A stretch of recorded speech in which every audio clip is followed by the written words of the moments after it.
Welcome to futures study center Salem. நம்ம என்ன பார்த்துட்டு இருக்கோம்னா அது பட்டதாரி ஆசிரியருக்கான நியமன தேர்வுக்கான முக்கியமான பாடத்தலைப்பு தான் பார்த்துட்டு இருக்கோம். இன்னைக்கு பார்க்குற பாடத்தலைப்பு அழகு 6 சிற்றிலக்கியங்கள். ஓகேங்களா? சிற்றிலக்கியம்னா என்ன அப்படின்னு சொல்லி பார்த்தோம்னா, குறைந்த பாடல்களால் தெய்வம், மன்னர் அல்லது வள்ளலை பாட்டுடை தலைவராக கொண்டு அகப்பொருளோ புறப்பொருளோ துறையில் பாடப்படக்கூடிய ஒரு வகை தான் இந்த சிற்றிலக்கியங்கள். சிற்றிலக்கியங்கள் பொதுவாக 96 வகைகள் இருக்குது.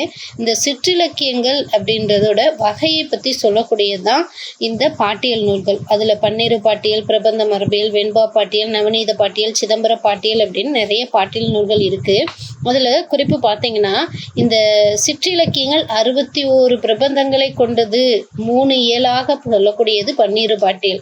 அதே சிற்றிலக்கியங்கள் 96 வகை தான் அப்படின்னு முதல்ல 96 வகையும் முதலில் வகைப்படுத்தி கூறிய நூல்னு பார்த்தா பிரபந்த மரபியல். அதற்கடுத்து வச்சினந்தி மாலை என்று பெயர் கொண்ட வெண்பா பாட்டியல்ல குணவீர பண்டியரால் இயற்றப்பட்ட இந்த நூல்ல சிற்றிலக்கிய வகைகளுக்கு இலக்கணம் வகுத்திருக்காங்க. அப்புறம் நவநீத பாட்டியல்ல என்ன செஞ்சிருக்காங்க, முக்கிய பாட்டியல் நூல்ல ஒன்றான இதுலையும் இந்த சிற்றிலக்கியம் சார்ந்த செய்திகள் சொல்லப்பட்டிருக்கு. 16ஆம் நூற்றாண்டில் எழுதப்பட்ட சிற்றிலக்கியங்களுக்கு இலக்கணம் கூறிய இன்னொரு நூல் சிதம்பர பாட்டியல். அப்ப தொன்னூல் விளக்கம், முத்துவீரியம், பிரபந்த தீபிகை, பிரபந்த தீபம், பிரபந்த திரட்டு இவை எல்லாமே சிற்றிலக்கியோட வகைகள் இலக்கணத்தையும் 96 என்ற எண்ணிக்கையை உறுதிப்படுத்தக்கூடிய ஒரு நூலாக இருக்கு. அப்ப இந்த தலைப்பு ஒரு முக்கியமான தலைப்பாக இருக்கு. இந்த சிற்றிலக்கியம் சார்ந்த வினாக்கள் அதிகமாக கேட்கப்படுது. சரிங்களா? அப்ப இந்த சிற்றிலக்கியத்திலிருந்து தேர்வுகள், கடந்த ஆண்டு தேர்வு வினாக்கள் எப்படி கேட்கப்பட்டாங்கன்னு பார்த்தீங்கன்னா, 25 அரை அடி செயல் கொண்ட நூலின் பெயர் என்ன? 25 அரை அடி செய்திகள் கொண்ட நூலுக்கு என்ன பெயர் அப்படின்னு ஒரு வினா கேட்டிருக்காங்க. இதுல ஆப்ஷன் என்ன கேட்டிருக்காங்க? பிரபந்த மாலை. ஓகேங்களா? பிரபந்த மாலை, பிரபந்த தீபிகை, சிதம்பர பாட்டியல்,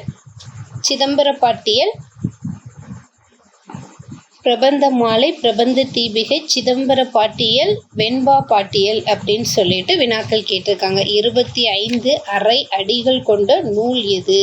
சரிங்களா? 25 அரை அடிகள் கொண்ட நூல் எது அப்படின்றது தான் இங்கே வினாவா கேட்டிருக்காங்க. அடுத்த வினா, பதிகம் என்னும் இலக்கிய வகையின் இலக்கணத்தை கூறும் நூல்களுள் ஒன்று. பதிகம் என்ற இலக்கிய வகையின் இலக்கணத்தை கூறக்கூடிய நூல் எது? நவநீத பாட்டியலா, வெண்பா பாட்டியலா, பன்னிரு பாட்டியலா, விளக்கண பாட்டியலா?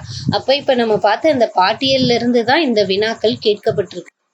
ஓகேவா? இந்த 25 அரை அடி செயல்கள் கொண்ட நூல் அப்படின்னு சொல்லி பார்த்தோம்னா பிரபந்த தீபிகை தான் 25 அடிகள் கொண்ட நூல்னு சொல்றாங்க. பதிகம் என்ற இலக்கிய வகையின் இலக்கணத்தை கூறும் நூல்களில் ஒன்று என்ன அப்படின்னு சொல்லி பார்த்தா பன்னிரு பாட்டியல். இது நம்ம பாடப்புத்தகத்துல மெட்டீரியல்ல இந்த 2 வினாக்களுக்கான விடை இருக்கு பார்த்தோம். சரிங்களா? மீண்டும் ஒரு தலைப்பில் சந்திப்போம். நன்றி.